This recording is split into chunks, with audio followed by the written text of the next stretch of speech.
the asteroid 2024 YR4 now has a 2.3% chance of hitting Earth in 2032, up from 1.3% last month.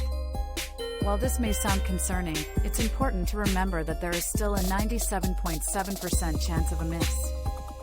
At 300 feet wide, this asteroid is comparable to the Tunguska event of 1908, but astronomers are not alarmed.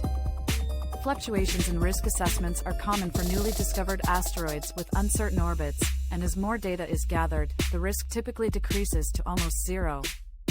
Both NASA and the European Space Agency anticipate a reduction in the risk level soon.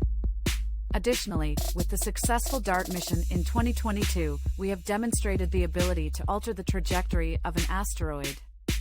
This means that even if the unlikely scenario of 2024 YR4 posing a threat were to occur, we have the technology and capability to deflect it.